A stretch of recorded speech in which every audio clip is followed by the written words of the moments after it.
Hello, I'm Ruth Saunders, and my husband and I took over Dittiscombe in 1998.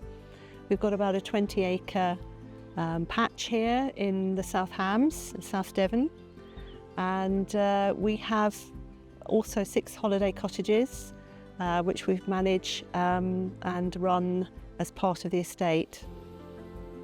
We have been watching wildlife from the start when we first arrived, and we discovered that there really wasn't very much here. It was previously farmed land, so the soil was pretty depleted, the hedgerows hadn't been managed, there really wasn't very much habitat here at all. So we felt that nature needed to be in recovery here, and we've helped a lot of different habitats evolve. The natural process of habitat recovery has been going on for here ever since we arrived. So we've got a number of habitats that we are looking after or watching and observing. We have a natural water course that comes through the valley, and that will end up in Slapton Lee. So it's quite important that we look after that water before it ends up in a national nature reserve.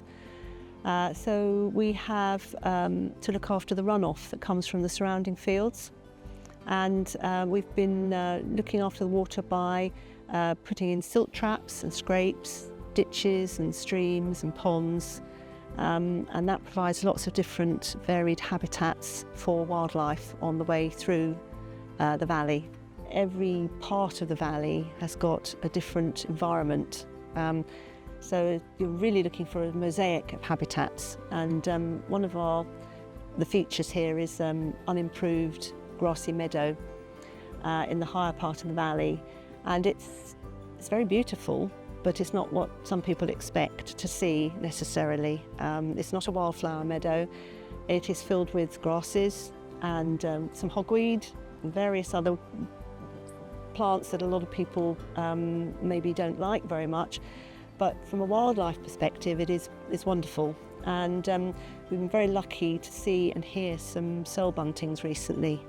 They've come in to look at to get the crickets.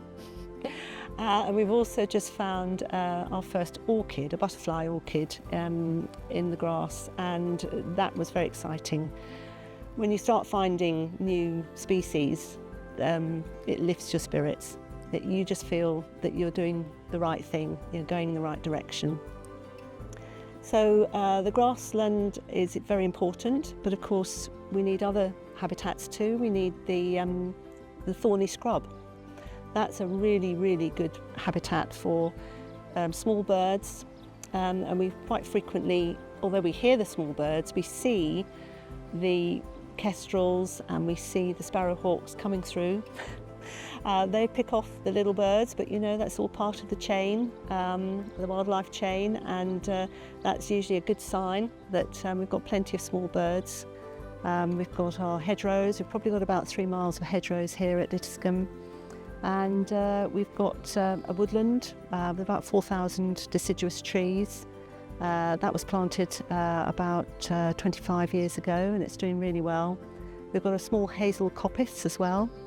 And we've got more grassy banks, which you can see behind me, really filled with butterflies at this time of year. So we're trying to combine habitats, one flowing into another, and that seems to benefit wildlife. We've noticed some huge changes here in the 24 years that we've been here, because the land was pretty empty, and as plants have moved in from the edges and or been planted by us in the case of the woodland, it has created all these different habitats, and that's really brought wildlife in. We haven't brought any of it in, it's appeared on its own, plants have appeared on their own, and we're now seeing, you know, tawny owls because we have such good vole population in the grassy meadows. We've got 18 different species of butterfly have been seen here. And we're just, always finding new species every year when we do our checks in the middle of summer. I'm hoping to inspire others through my role as mentor in Sustainable South Hams by organising field trips and events so that people can come and actually see things in action. I think that's really important. We also do walks and tours here so that families and people who just want to know a little bit more about rewilding and nature can come and have a look round. And there's no formality about it, it's very informal. And people seem to be enjoying that, which is very heartening and gives us a lot of hope. We have shared this place with thousands of people over the years because they've been coming here on holiday, and some of them perhaps don't acknowledge or feel it while they're here, but some really, really do. They get very involved, especially some of the families and the children, and that's very heartening to see. They feel very free and relaxed here within this rewilded environment. We've also shared it with volunteers. Volunteers come in and help us with our some of our jobs in the winter especially.